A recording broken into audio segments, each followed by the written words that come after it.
Hey everyone, for those that don't know me, my name is Ricky.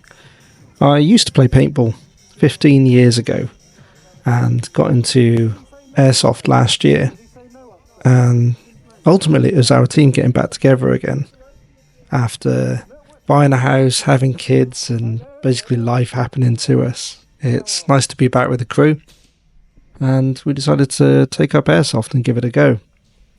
2025 now, and we've decided to have some big games in the calendar this year. And for myself personally, I just wanted to document my sort of progress and also use these videos to, in a way, assess how things have gone, and also assess where my mistakes are happening, I suppose. Being quite competitive, I like to try and self-assess and improve, and I figured, why not take the time to share my thoughts as I'm gunfighting and pushing my way through the airsoft field. Why not share the thoughts and see what others think in the comments? Maybe it might help, maybe it might not, but figured I'll talk through my footage, and if you guys like it, I'll carry on doing some more. So first interaction of the day, I'm going to pause the video in a second, but ultimately there's a guy in front and the flag was in the way a little bit. But what I did notice was that this person, he wasn't trying to gain dominance over me. And it could have been because there were other people that he could see. But ultimately, I feel that with paintball and airsoft, it's about gaining dominance. It's about managing to get them to tuck their head in and then move to a better angle if you can. So I've always seen it like a game of checkers in a way. Get them to tuck in, move to a better angle so it exposes them more, and then you've got a cleaner, nicer shot before they've even realised you've moved somewhere else. And the two shots I do before I move, I was actually looking at my peripheral vision. I wasn't looking at the target. Using the time to tuck him in while also using the time to look left and right to see if I can make the move over to the left. But yeah, so I'm going to hit play and you can see what I've done.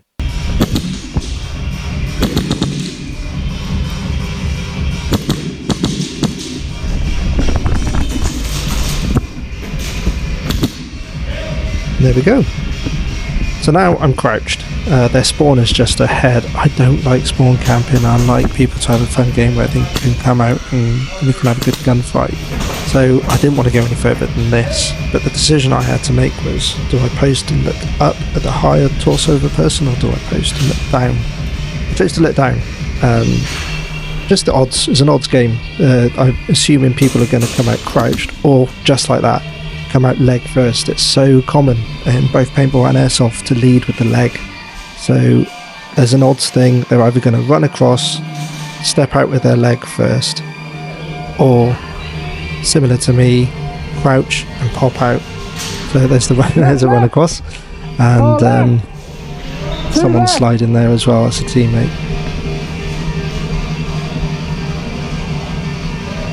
So now I'm having to look left and look ahead as well. I know the one on the left isn't really going to come out because I've got my teammates on the right.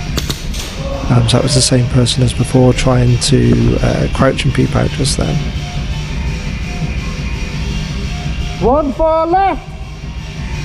Comms is really important. It's a little bit harder in CQB, especially when the whole place is like a maze. But telling your teammates where they are just really helps. Here I just get shot in the back. This happens quite often. You just gotta laugh about it, haven't you? So I'm having a joke with the marshal here. I noticed the rest of the team are quite far back, and it's a attack and defend mission. We are defending, and it's just me and a friend and teammate right on the front line. Because it's time-based, this attack and defend, ultimately we need to be on the front line, playing it safe, and then if we can just push back slowly, trying to slow them down. So it's a bit of a shame there wasn't more of us at the front on this one, but me and my teammate did our best. So I'm hiding behind a couch. I can only see a small sliver of a gap, and that's actually my cover, not the couch itself. It's the two door frames. that is the heaviest bit of cover I have. So it's quite nice. I can just take little pot shots, and I think on the other team there were about 20 to 25 players on that day. So it probably looks like I'm overshooting, but it's just, I double tap basically. But there's just so many of them coming through. Now you'll see someone with a blue tracer also shooting down the field. Every now and then when he tried to expose his hand, I tried to hit that. Unfortunately, gunshots don't count where we were playing, so it makes it a little bit harder. I couldn't really do much with the person looking downfield. I was just trying to stop the ones running across.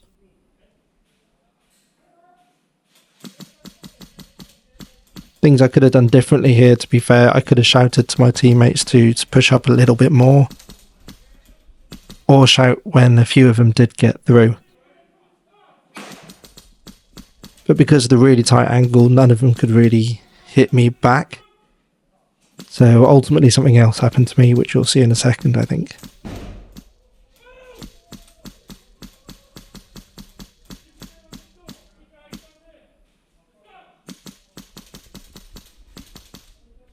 It's quite a big mistake for me, really.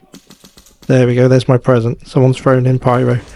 Now, I was behind heavy cover, so I didn't actually need to move forwards. It was just a reaction. So I probably should have stayed there, but it is what it is. So, next defend game, we were downstairs. I quite like to be at the front, just to get all the action, get it over and done with, I suppose. And here, I'm trying to keep a really tight profile while they come down the stairs. And I'm using this little bend, this triangle, this right angle to just pretty much just have probably my shoulder and barrel out. Someone gets me really nicely in the head there in a second, so fair play to them. Using this perspex is really handy too, because I can see round the corner while in cover essentially. But a beautiful shot. Still have the unicorn bump right now. So here we're on Alamo, which is another attack defend. Defending is really difficult on this. They can come in through so many different angles, and we're pretty much just squashed in the corner. But what I wanted to talk about here, there's two which just tried to come around just now. But what I want to talk about is pre-aiming. 11 o'clock, 1 o'clock. Being able to picture where your opponent's going to be, whether if you've seen them before, where if you think they're going to be there, really helps in taking part of the thought process out. So the guy with the flashlight there, I can see he's trying to gain dominance from us. I use the time to relocate. It's very hard to see people with flashlights, but I know where he is. There we go, got him. I know where he is, so I can do the aiming before I pop my head up. As long as you're keeping your upper body rigid, all you need to think about then is the pop or the snap out. And most of the time you're able to hit them while still moving really fast because the aiming's already done. I can't believe that guy didn't see me when I popped my head out first time here, but might as well take advantage of it. But yeah, really recommend practicing a pre-aim and then popping out. As long as your top body's rigid and your bottom body is fluid enough to sort of bend at the hips, it really helps. Here I make a big mistake. Because there's so much going on, I'm looking around, but I'm looking around and I'm a bit too high. And I get hit. The pyro completely distracts me. And I step up and lift my head up even more. And get hit out.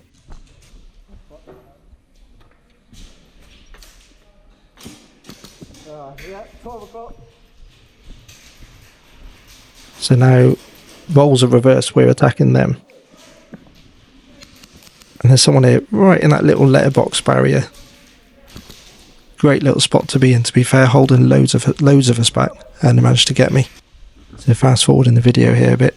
So I know he's there. I know he's at that letterbox. We're all trying to get him. It's not working. So we need to try and find a new way around.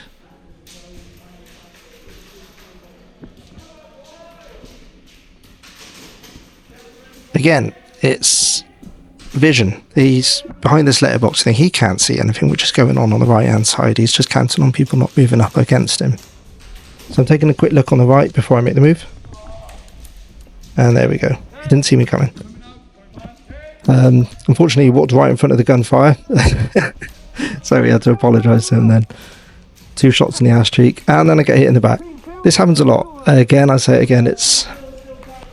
when your teammates don't know you're pushing up so aggressively, it tends to happen. You just get hit in the back a lot. So respawned and then back out again. But we know the guy in the letterbox is gone, so we can keep pushing.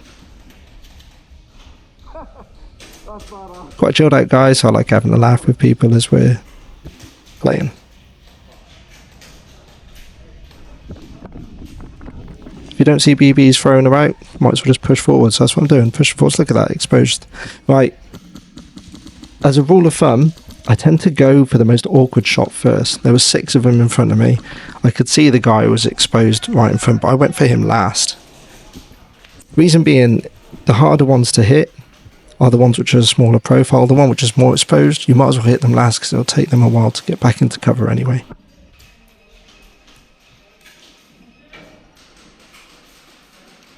Yep, so I managed to get a few of them, but that one guy then took me out.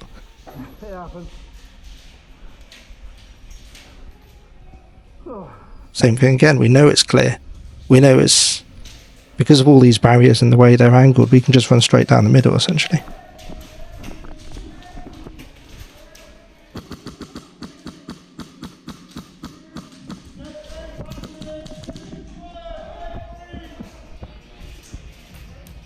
This one was a bit sus. I was hitting him quite a few times, but he wasn't walking.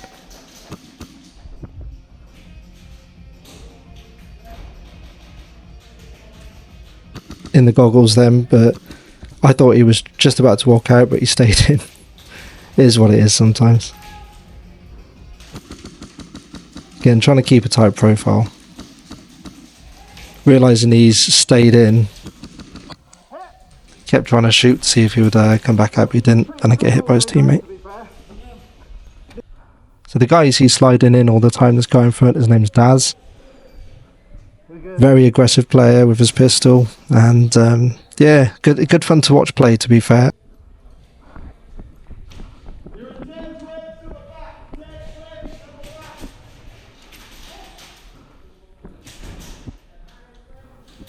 Right, so I can see the barrel and the guy up ahead, so using the opportunity to move to the side while he can't see me in his vision.